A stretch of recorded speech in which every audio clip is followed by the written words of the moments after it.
Hi, I would like to now talk about abstract expressionism.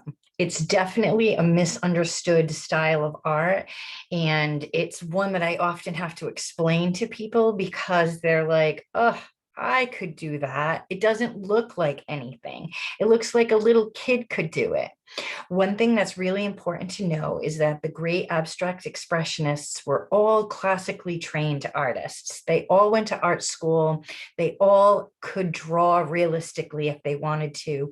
It's all about trying new ideas and to not paint the same way that's been painted for hundreds and hundreds of years, but to start to get people to think about painting in new and exciting ways. Abstract expressionism is one of the first American type style of art. It was invented in America. It was not a European style. It started in New York and it has continued throughout the world, but it definitely started in the United States.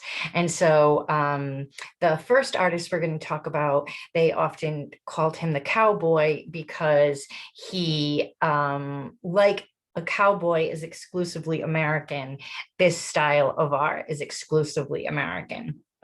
And so the term abstract expressionism, abstract meaning not looking real at all, and expressionism about expressing yourself as you're painting. And so what these artists were trying to say, it's not about the finished painting as much. It's about the act of making the painting. And so what I'd like to do is share my screen now and show you some examples of abstract expressionism. Okay, and so abstract expressionism falls into three major categories: action painting, color field painting, and mixed media. And they're also called combines. The important thing about this is called non-objective painting. And what that means by it doesn't look like anything and it's not supposed to look like anything. People constantly look at an abstract picture and go, oh, I can kind of see a face. It looks like a dog. I don't really know. Maybe you see things in it the way you would see images in clouds, but it's not anything. It's a painting about paint. It's about color. It's about emotion.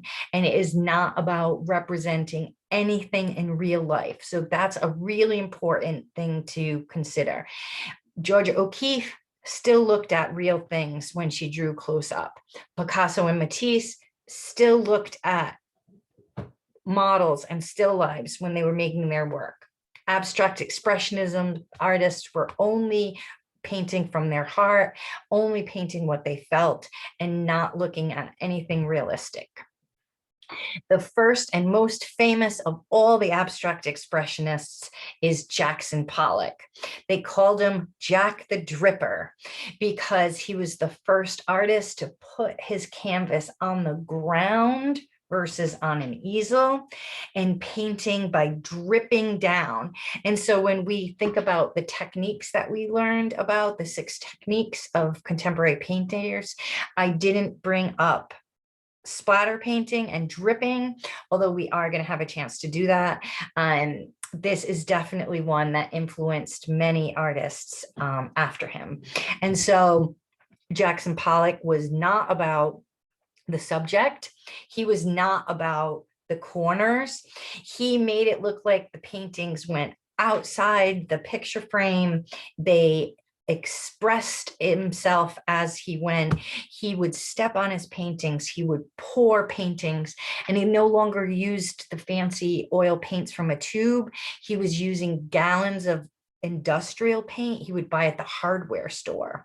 And that again is very different from the fine art tradition of using oil paints and what we talked about earlier, frescoes. This is the furthest thing from a fresco. This is taking paints from Home Depot and just throwing them on the canvas. And what he was trying to do is that you never really think about the artist making a painting when they're painting. You don't think about Van Gogh's wrist moving when he's applying paint that much. You think about the painting. But with a Jackson Pollock, you begin to think, oh, in order for him to get that splat, he had to have moved his arm in a particular way in order to achieve this type of image. It is unified through color and line and shape. It has energy and activity. These are not stagnant paintings. They're really active. They're active to look at, and they were really active to make. And so what Jackson Pollock wanted us to do is he wanted us to imagine him making the painting, pouring the paint, dripping the paint, moving his arms in particular ways to create this gorgeous ribbon of white paint splattering on the canvas. And this was what's important to him. It's not a face. It's not supposed to be a landscape. It's supposed to be the act of making the painting. That's why it's an action painting. And people said, I could do this. Any kid could do this. A little kid can do this. And Jackson Pollock said, no, I am a trained professional. I went to art school. I've been doing this for years. I can do it in a way that other people can't because I have the experience. He could paint realistically and chose not to. Nobody can do the paintings like he can. You can try, but he was the first ever to put his canvas down and to splat and splatter and pour and drip and really create a sense of action and movement with his paintings.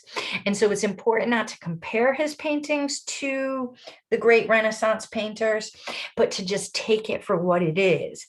It's about paint, and it's about canvas, and it's about a movement of your body to create an image. It's like finger painting as a little kid, the freedom that you have to be able to just explore. That's what he was trying to say through his abstract expressionism. His action paintings were all about the act of making the painting through the action of pouring paint and dripping paint, and not about depicting life or realism. It is an aspect of his life that he was trying to communicate, but not a realistic aspect, an expressive aspect. And so that is Jackson Pollock.